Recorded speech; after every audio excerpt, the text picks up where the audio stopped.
বাংলাদেশে যাতা একটা অবস্থা বিরাজ করছে।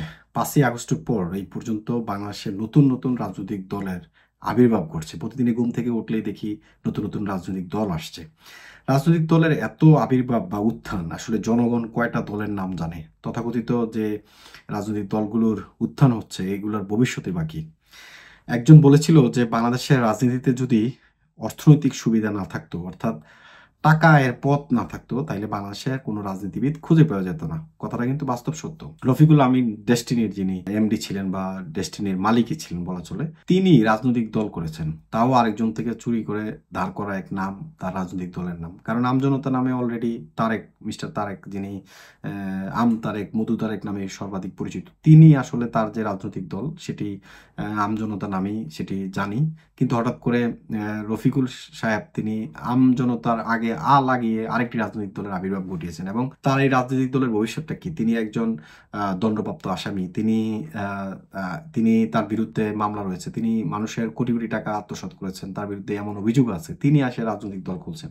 আরো অনেক রাজনৈতিক দল, মানে এটা বলার বাইরে যে যাতা অবস্থা বিরাজ করছে। শেখ হাসিনার আমলে মানুষ কেমন ছিল, বর্তমান সময়ে মানুষ কেমন আছে, সেগুলো কিন্তু আপনি রাস্তাঘাটে যখন বিভিন্ন ইউটিউবাররা বা বিভিন্ন ইউটিউব পেজে দেখা যাচ্ছে যে বক্তব্য নিচ্ছে, মানুষ কিন্তু অনেক ক্ষেত্রে বর্তমান যে পরিস্থিতি, এই পরিস্থিতির চেয়ে আগের পরিস্থিতি ভালো ছিল এমনটাই বলছে বলে মনে হচ্ছে আমার কাছে। কারণ দেখেন, ছাত্ররা কোটা না মেধা, ক্ষমতা না জনতা বলে কিন্তু কোটার মাধ্যমেই কিন্তু তারা এখন ক্ষমতায় আছে অনেকেই। আবার ক্ষমতা না জনতা, ক্ষমতাটাকেই তারা ভালোবাসলো, কারণ তারা নিজেরাই রাজনৈতিক দল শুরু করছে এবং সেই দল যে আলো দেখার আগেই নিভে যাচ্ছে সেটাও কিন্তু স্পষ্টত। কারণ আমার এনায়েতুল্লাহ আব্বাসীর একটা কথা মনে পড়ছে, বাংলাদেশের একজন আলেম এবং মুফতি, তিনি জনপ্রিয় আলেম। তিনি শুরুতেই কিন্তু একটা কথা বলছেন যে এই যে নতুন ছাত্রদের রাজনৈতিক দল, এটি আসলে একটি আসনও পাবে না। আমার কাছেও তাই মনে হচ্ছে। কারণ আপনি দেখেন যে এনসিপির যেরকম জনপ্রিয়তা থাকার কথা ছিল, নানা ধরনের খবর তাদের বিরুদ্ধে আসছে, তারা বিভিন্ন জায়গায় সুপারিশ করছে, অর্থ ইনকাম করছে, তারা রাতারাতি বড়লোক হয়ে যাচ্ছে, গাড়ি নিয়ে দৌড়াচ্ছে। তো এইসব ঘটনা কিন্তু মানুষ বুঝে গেছে। মানুষের ভিতরে একটা জিনিস আছে যে আমরা যেই বাংলাদেশের যে ঐতিহ্যবাহী যে দুটি দল, বিএনপি এবং আওয়ামী লীগ, এর বাইরে আসলে বাংলাদেশের মানুষ কখনোই যাবে না আমার কাছে মনে হয়। কেন?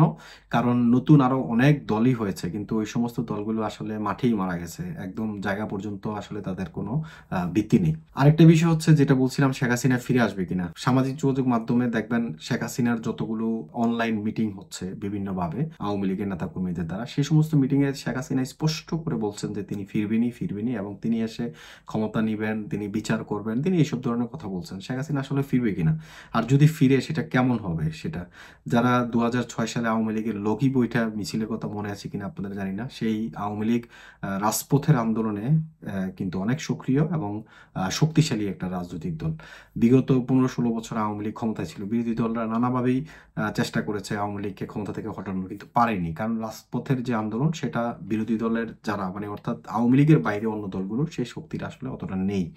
সেটা আমরা দেখেছি। এই ২০২৪-এ এসে জুলাই অগাস্টের যে আন্দোলন, সেই আন্দোলনে ছাত্রদের শুধু একা জয় না, সেখানে কিন্তু সাধারণ মানুষের অনেক অংশগ্রহণ ছিল। অর্থাৎ সাধারণ মানুষের অংশগ্রহণটা এই কারণে, শেখ হাসিনার আমলে মানুষের যে বাক স্বাধীনতা ছিল না বা মানুষের যে ক্ষোভ ছিল শেখ হাসিনার প্রতি, সেই ক্ষোভের বহিঃপ্রকাশে কিন্তু মানুষ রাস্তায় নেমেছিল। শুধু ছাত্ররা আন্দোলন করলে কিন্তু এই আন্দোলন ফলপ্রসূ কিছুই হতো না। অনেকে স্টেক হোল্ডার বলেন, অনেকে মাস্টার মাইন্ড বলেন। আসলে মাস্টার মাইন্ড আর স্টেক হোল্ডার বলতে কিছু নেই এখানে। স্পষ্ট একটা বিষয়, সেটা হচ্ছে সাধারণ মানুষ, সাধারণ জনগণ রাস্তায় নেমেছিল শেখ হাসিনার পতনের জন্য এবং সেটাই বাস্তবায়ন হয়েছে। শেখ হাসিনা যদি ফিরে আসে বা আওয়ামী লীগ, যুবলীগ, ছাত্রলীগ যদি মাঠে নামে, তাহলে কিন্তু বর্তমানে যারা বড় কথা বলছে তারা একজনও তাদের খুঁজেই পাওয়া যাবে না। কেন খুঁজে পাওয়া যাবে না? তারা নিজেরাই কিন্তু বলছে যে যদি কোনো কারণে আওয়ামী লীগ, যুবলীগ, ছাত্রলীগ ফিরে আসে, তাহলে কিন্তু আমাদেরকে মেরে ফেলবে, আমরা এই দেশে থাকতে পারবো না। কারণ তারা জানে যে আওয়ামী লীগ আর যুবলীগ, ছাত্রলীগ যদি মাঠে নামে, তাহলে আসলে তাদের দৌড়টা কোথায়, তাদের পাশে কে দাঁড়াবে। তারা এখন যে সমস্ত মিটিংগুলো করছে, সেই মিটিংগুলা আসলে কতজন মানুষ তাদেরকে সমর্থন করছে, এটা হচ্ছে ইম্পর্টেন্ট। নানাভাবে দেখেন, চাঁদাবাজি শেখ হাসিনা যে জায়গায় রেখে গেছে, সেই জায়গায় মানে চাঁদাবাজি হচ্ছে। হয়তো আগে ৫ টাকা নিতে, এখন ১০ টাকা নেয়, কারণ তারা ১৬ বছর খায় নাই কেউ, যার জন্য বলছে যে আমরা বেশি নিমু, চাঁদাবাজির হার বাড়াই দিতেছে। প্রত্যেকটা অংশে কিন্তু দুর্নীতি একদম রদরন্ধ্রী। কারণ বাংলাদেশ এমন একটা দেশ, এখানে যার হাতে ক্ষমতা তার হাতে টাকা। এই হচ্ছে একটা প্রবাদ এবং এটা বাস্তব সত্য যে বাংলাদেশের প্রেক্ষাপটে কোনো দেশপ্রেমিক রাজনীতিবিদ বাংলাদেশে আসলে ওইভাবে আসেনি। কেউ না কেউ ক্ষমতাকে কুক্ষিগত করে তার নিজের আখের গোছানোর চেষ্টা করেছে এবং সাম্প্রতিক সময় সেটাই দেখছি। না হলে এত রাজনৈতিক দল, প্রতিদিনই রাজনৈতিক দল, এই রাজনৈতিক দলের ভবিষ্যৎ কি?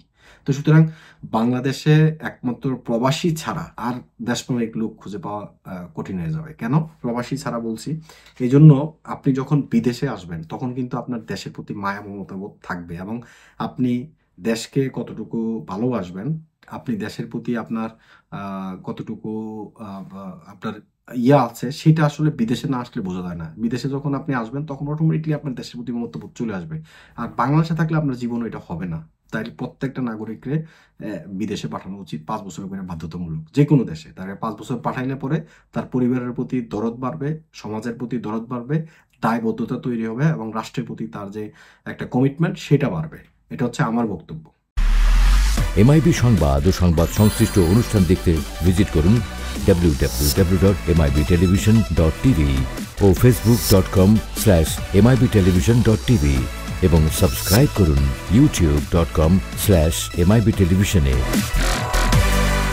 এমআইবি টেলিভিশন, সত্য খবর, সঠিক খবর।